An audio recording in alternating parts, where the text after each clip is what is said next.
नमस्कार मित्रांनो, स्वागत आहे तुमचं आमच्या नवीन व्हिडिओमध्ये. चला मित्रांनो, आत्ताच आलो सुरतवरनं आम्ही. आत्ता म्हणजे आत्ताच आलो, ते बघा बॅगा वगैरे ठेवलात आणि नंतर आम्ही बाहेर नाही बिर्याणी वगैरे मागवली होती. नंतर आमच्या ताईने एक चिकन वगैरे बनवलं होतं. तर आत्ताच ते जेवणाला बसलो. चला म्हटलं आपण व्हिडिओ बनवूया म्हटलं. त्या बॅगा वगैरे पण आत्ताच ठेवल्या तिथं. म्हणजे 15-20 मिनटं झालेत आम्हाला येऊन आता. तुम्हाला पण माहिती आहे, गायत्री लग्नासाठी गेली होती, तिच्या भावाच्या लग्नासाठी. झालं आता लग्न. आता जे काय कार्यक्रम होते ना, एका महिन्यामध्ये सगळेच मिटून आली आहे गायत्री. गायत्रीला म्हटलं आता 12 महिनेपर्यंत नाव नको काढू, तू गावी जायचं. हा गायत्री, का जाशील? पुढच्या महिन्यात सुरतला आहेस? बघा मित्रांनो काय म्हणते, परत पुढच्या महिन्यात सुरतला जायचं हिला. आत्ता झालो तर आता मी पण 17-18 तारखेला काहीतरी लग्नाला गेलो होतो. 22-23 तारखेचं लग्न होतं. मग 17-18 तारखेला आम्ही, गायत्री तर तेव्हा सुरतलाच होती 1 महिन्यापासून, बरोबर. मग मी 17-18 तारखेला डायरेक्ट नंदुरबार गेलो होतो. नंदुरबारवरून आपलं जैताना गाव आहे, निजामपूर जैताना माहितीच असेल सगळ्यांना. सगळ्यांना म्हणजे जे जवळपास राहत असेल त्यांना माहीत असेल. ते जैतानाला गेलो होतो, तिथं लग्न होतं. मग 4-5 दिवस तर आपल्या त्या लग्नामध्येच गेले. तुम्ही ते गायत्री डान्स वगैरे करते त्याचे व्हिडिओ तुम्ही बघितलेच असतील. त्याच्यानंतर व्लॉगिंग व्हिडिओ एकच बनवला होता ना, मी घरी आलो होतो तेव्हा. नाही, तू सुरतवरून आली होती तेव्हा बनवला होता मी, बरोबर ना. तिनं तू ड्रेस पण नाही चेंज केला अजून कार्टून.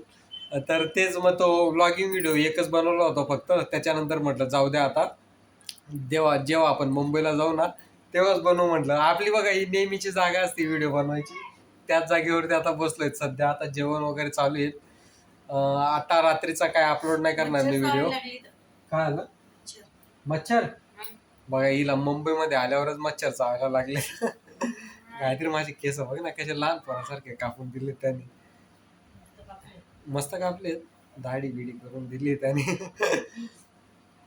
ठीक आहे मित्रांनो, आता आपले कंटिन्यू व्हिडिओ येत राहणार आहे. प्लीज तुम्ही चॅनलला सबस्क्राईब करा, कारण की आपले जेवढे सबस्क्रायबर आहेत तेवढेच आहेत, वाढत नाही आहेत, काही नाही आहेत.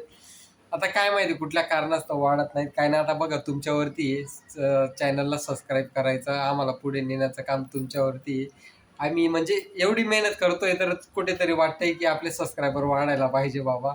ठीक आहे, आता बघा तुमच्यावरती आहे, पण मी माझा प्रयत्न करतच राहणार आहे. तुम्ही पण थोडीफार साथ द्या, म्हणजे आम्हाला पण तेवढं चांगलं वाटतं व्हिडिओ बनवायला. ती बघा त्रिशी झोपली तिथं, ती बघा त्रिशी. जसे ट्रेनमधनं आलोय ना तशीच झोपली ती. आता आम्हाला ट्रेनचं असं झालं, एक उधना स्टेशनवरनं येते ती 3:45ला सुटते, आपला बँड्रा टर्मिनस पर्यंत असते ती ट्रेन. आणि दुसरी ट्रेन असते ती सुरतवरनं असते, सुरत स्टेशनवरनं. ती 4:30ला निघते तिथून आणि ती 8 वाजेपर्यंत सोडून देते. आता गायत्रीला म्हटलं बघ, आपल्याकडे आपण काही तिकीट वगैरे काही बुक केलं नाही म्हटलं, आपल्याला जनरलच्या डब्यात जायचं आहे. तरी काय वाटलं नाही ना गायत्री, पण असं जनरलच्या डब्याने तिकीट काढण्याने काय फरक पडला का? दिसत नाही खराब झाली. काय खराब झाली? बसायला जागा तरी भेटली ना. मी तिथं उधना स्टेशनला 2:30 वाजता पोहोचलो मित्रांनो, आणि तिथं सीट सांभाळून ठेवलं. मस्त आपलं विंडो साईडला सीट होतं. मस्त विंडो साईडला बसूनच आलोच, म्हणजे काही टेन्शन नाही तसं. एवढं आहे फक्त, अंधेरीला उतरल्यानंतर ते मेट्रोने या, परत बोटीने या, परत रिक्षा पकडून या घरापर्यंत, म्हणजे 2-3 रिक्षा चेंज करायला लागतात. आम्ही जर बोरवली स्टेशनला उतरलो असतो तर तिथं म्हणजे त्या रस्त्यांची कामं वगैरे चालू आहेत, तिथं जास्त त्रास झाला असता, म्हणून आम्ही अंधेरीलाच उतरलो. अंधेरीला उतरून मग इकडे वरसावा मडला आलोत मग आम्ही. ठीक आहे मित्रांनो, चला फायनली तर घरी आलोच आहेत. भेटू आपण पुढच्या व्हिडिओमध्ये. चला, चल बाय बाय कर गायत्री.